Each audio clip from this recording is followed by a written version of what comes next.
कैसे हैं आप लोग? आई होप आप सब ठीक होंगे। तो आज की इस वीडियो में हम सीखने वाले हैं कि पैरेललोग्राम क्या होता है और इसकी प्रॉपर्टीज के बारे में बात करने वाले हैं। तो चलिए स्टार्ट करते हैं। तो पैरेललोग्राम, जैसा कि इसके नाम में ही आता है पैरेलल। आपको पैरेलल से कुछ याद आ रहा होगा, जब आप क्लास 6th या 7th में थे तो आपने पैरेलल लाइंस के बारे में पढ़ा होगा। जी हाँ, मैं बात कर रहा हूँ पैरेलल लाइंस। ये पैरेलल लाइंस क्या होती थी हमारी? ये पैरेलल लाइंस वो लाइंस होती थी जो बिल्कुल स्ट्रेट चलती जाती थी और आपस में कभी मिलती नहीं थी। जैसे एग्जाम्पल्स के लिए रेल ट्रैक, क्या रेल की पटरी कभी आपस में इंटरसेक्ट करती थी? नहीं ना। तो रेल की पटरी हमारी किसका एग्जाम्पल थी?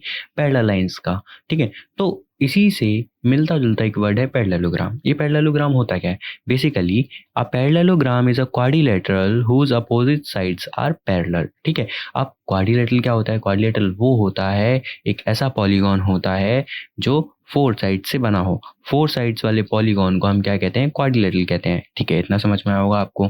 ठीक है, लेकिन ये पैरेललोग्राम क्या है? पैरेललोग्राम है आपका कि पैरेललोग्राम की जो अपोजिट साइड है, यानी कि ए बी जो है वो किसके पैरेलल होगी? डीसी के। और ए डी है वो किसके पैरेलल होगी? बीसी के। आई होप आपको समझ में आ रहा होगा कि पैरेललोग्राम क्या होता है। तो चलिए अब आगे हम इसकी प्रॉपर्टीज की बात करते हैं। अब इसकी प्रॉपर्टीज पे आगे, तो प्रॉपर्टी नंबर 1, इसकी पहली प्रॉपर्टी कहती है the opposite sides of a parallelogram are equal length.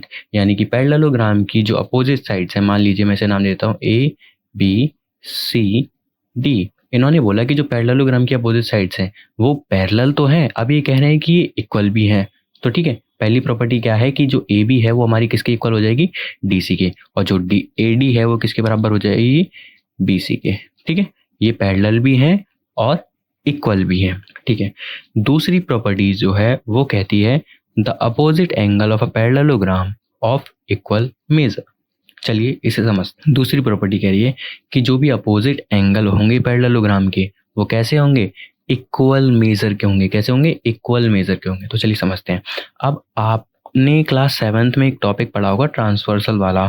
ठीक है, उसमें होता क्या था? अगर लाइंस पैरेलल हैं, अगर लाइंस पैरेलल है, ठीक है, और एक ट्रांसवर्सल अगर उन्हें कट करती है, मान लो एक ट्रांसवर्सल है और इसने इसे कट कर दिया। ठीक है, अगर मैं एक और यहाँ पे ट्रांसवर्सल बना दूँ, ठीक है, अगर मैं यहाँ पे एक और ये ट्रांसवर्सल बना दूँ, ये आपको एक पैरेललोग्राम जैसा लग रहा होगा। ठीक है, ये आपको अभी एक ये है एक पैरेललोग्राम जैसा लग रहा होगा।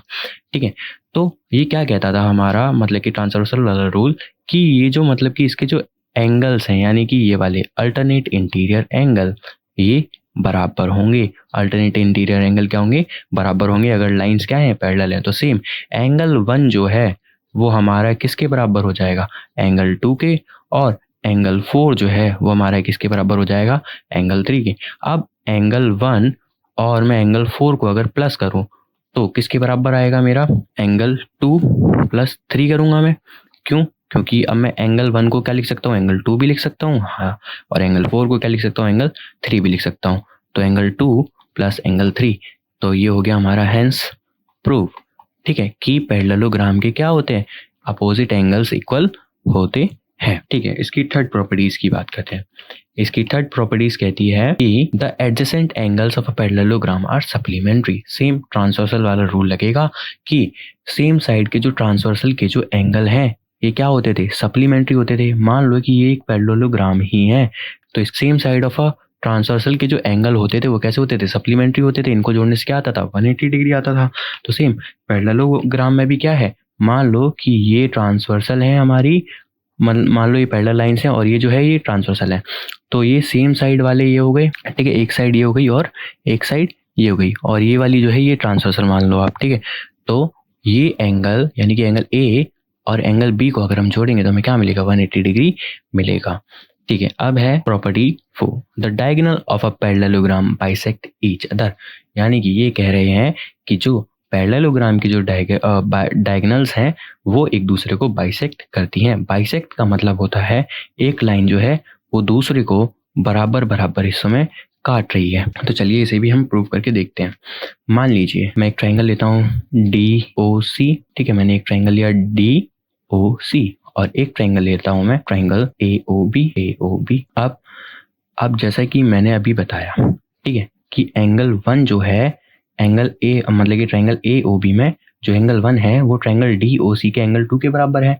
तो मैं लिख सकता हूँ एंगल 1 किसके बराबर होगा, एंगल 2 के बराबर होगा। सेम ये वाला जो एंगल है ये भी किसके बराबर होगा, इस वाले एंगल के बराबर होगा। इसे मैं नाम दे देता हूँ 5 और 6, ठीक है। तो एंगल 5 और 6 भी क्या होंगे, बराबर होंगे। और थर्ड में हम दो चीजें देख सकते हैं, या तो हम ये वाला एंगल इसके बराबर दे सकते हैं थ्रू वर्टिकली अपोजिट एंगल, या फिर हम एक साइड भी ले सकते हैं। जो ए बी है वो हमारी किसके बराबर हो जाएगी, डी सी के, ठीक है। या तो आप साइड ले लीजिए, ए बी बराबर हो जाएगी हमारी डी सी के, या फिर आप एंगल ले सकते हैं कि मान लीजिए मैं इसे नाम दे देता हूँ 7 8, फिर एंगल 7 या फिर एंगल 8 बराबर होंगे किसके, वर्टिकली अपोजिट एंगल के, ठीक है। अब हमने क्या किया, ये जो ट्रायंगल थे हमारे डी ओ सी और ट्रायंगल ए ओ बी, इनको हमने क्या कर दिया, प्रूव कर दिया कॉन्ग्रुएंट है।